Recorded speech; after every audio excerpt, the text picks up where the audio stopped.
বাইরে থেকে অছাত্ররা আক্রমণ করতে থাকে।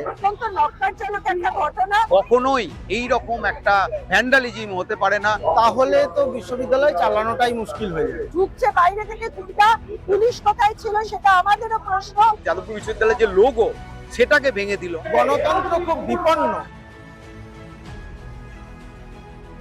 বুধবার রাতে যাদবপুরে মব ভায়োলেন্সের ঘটনায় যাদবপুর বিশ্ববিদ্যালয়ের অধ্যাপকরা কি বলছেন, কিভাবে দেখছেন তারা এই ঘটনাকে? কারণ আমরা অতীতেও দেখেছি যে যাদবপুর বিশ্ববিদ্যালয় বারবার চর্চায় উঠে এসেছে, বিতর্কের কেন্দ্রবিন্দুতে এসেছে এই নিরাপত্তার প্রশ্নে।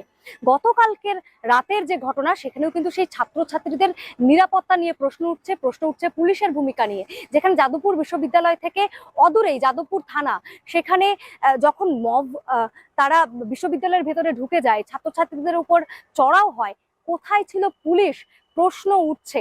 অধ্যাপকরা তারা এই বিষয়টা কিভাবে দেখছেন, কি বলছেন শোনাবো। প্রথম কথা হলো, একটা বিশ্ববিদ্যালয়ে যদি এইভাবে বাইরে থেকে অছাত্ররা আক্রমণ করতে থাকে তাহলে তো বিশ্ববিদ্যালয় চালানোটাই মুশকিল হয়ে যাবে। বিশ্ববিদ্যালয়ের পঠন পাঠন গবেষণা তখনই ভালোভাবে হয় যখন বিশ্ববিদ্যালয় তার নিজের মতো করে তার স্বাধিকার রক্ষা করে চলতে পারে।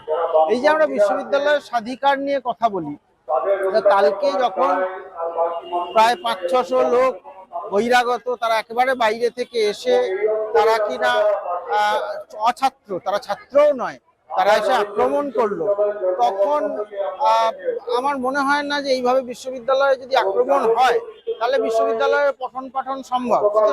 শিখাই উঠবেই প্রতি মুহূর্তে যদি এই ধরনের উত্তেজনাগুলো তৈরি করা হয়।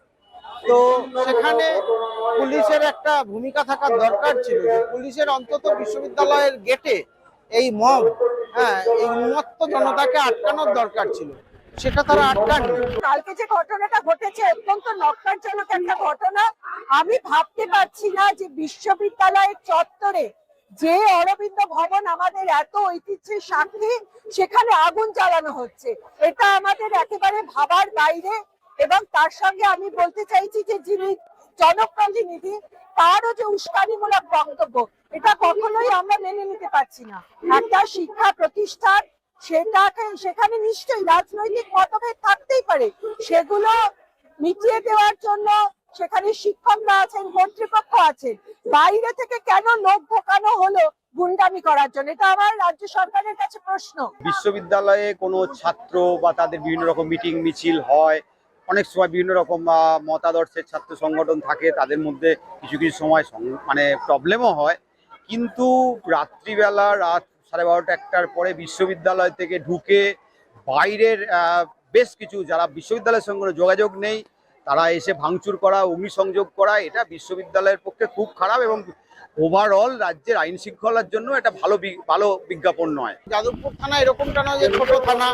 যাদবপুর থানা হচ্ছে এই দক্ষিণ কলকাতার অন্যতম প্রধান থানা, যেখান থেকে তাদের ফোর্স আনাটা খুব কঠিন হতো না। কিন্তু তারা দেখলেন দাঁড়িয়ে দাঁড়িয়ে যে ভিতরে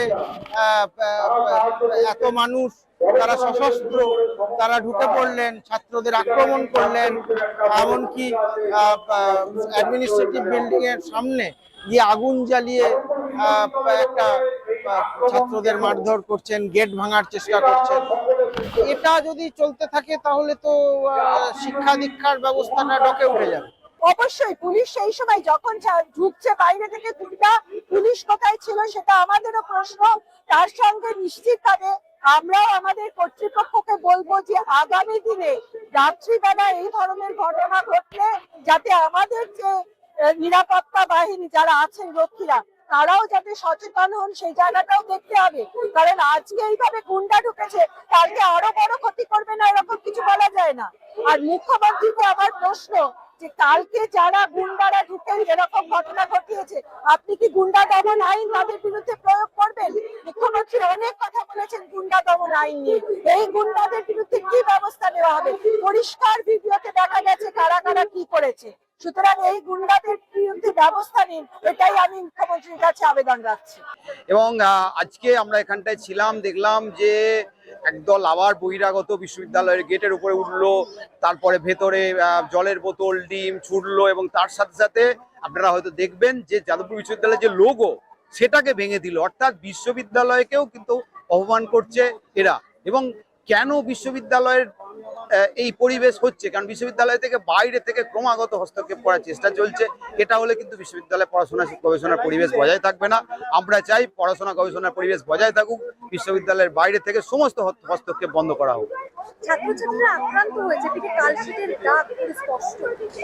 দেখুন, প্রথম কথা হচ্ছে ছাত্রছাত্রীদের মধ্যে কালকে একটা সংঘর্ষ হয়েছিল, সেটা একটা পার্ট ছিল। কিন্তু তারপরে এই যে অগ্নিসংযোগ, ভাঙচুর, অরবিন্দ ভবন, হেরিটেজ বিল্ডিং, সেখানে আগুন জ্বালিয়ে দেওয়া এবং বাইরে থেকে মব, একেবারে মব। এবং আমরা কিছু কিছু দেখছি রাজনৈতিক ব্যক্তিত্ব, তারা হচ্ছে যে এইগুলোকে প্রভোগ করছেন। এইটা খুব খারাপ, মানে এটা একবারই ভালো ব্যাপার নয়। বিশ্ববিদ্যালয়ে পড়াশোনা গবেষণার জায়গা, নিশ্চয়ই বিভিন্ন রকম রাজনৈতিক মতাদর্শ থাকবে, চর্চা থাকবে, কিন্তু কখনোই এই রকম একটা ভ্যান্ডালিজম হতে পারে না। বিশ্ববিদ্যালয়ের উপর আক্রমণ এরকম হচ্ছে চলতে পারে না। গণতন্ত্র খুব বিপন্ন, কারণ বিধায়কের কাজ গণতন্ত্রকে রক্ষা করা। তার বদলে তিনি যে কাজ করেছেন তাতে গণতন্ত্র বিপন্ন হয়েছে। হয়তো অনেকেই জানেন না, যাদবপুর বিশ্ববিদ্যালয় কিন্তু যাদবপুর যে কনস্টিটিউয়েন্সি তার মধ্যে পড়ে না। যাদবপুর বিশ্ববিদ্যালয় কসবা কনস্টিটিউয়েন্সির মধ্যে পড়ে। তাহলে হঠাৎ করে তিনি কেন বলছেন, তিনি কেন ঢুকছেন, একজন রাজনৈতিক ব্যক্তিত্ব, সেটা জানা নেই। হ্যাঁ, নিশ্চয়ই আইন শৃঙ্খলা বজায় রাখার ক্ষেত্রে কথা বলতে পারেন, কিন্তু তিনি কেন বিশ্ববিদ্যালয়ের ব্যাপারে কথা বলছেন এটা জানা নেই। আর কেনই বা তিনি প্রভোগ করছেন সেটাও আমাদের জানা নেই। আপনারা অধ্যাপক সংগঠন কোনো কি এই বিষয়ে কোনো পদক্ষেপ বা কিছু? আমরা আমাদের একটু পরেই মিটিং আছে এবং আমরা প্রথমত এই ঘটনার তীব্র নিন্দা করছি। বিশ্ববিদ্যালয়ের উপর আক্রমণ, বহিরাগতদের উপর আক্রমণ, এই মুহূর্তে একটু আগে যা ঘটে গেল, বিশ্ববিদ্যালয়ের যে লোগো সেটাকে ভেঙে দেওয়া, হ্যাঁ, এই ধরনের আক্রমণের আমরা তীব্র বিরোধিতা করছি এবং নিন্দা করছি। এবং আমরা দাবি জানাচ্ছি যারা বাইরের এই সব করছে তাদের যেন দৃষ্টান্তমূলক শাস্তি হয়।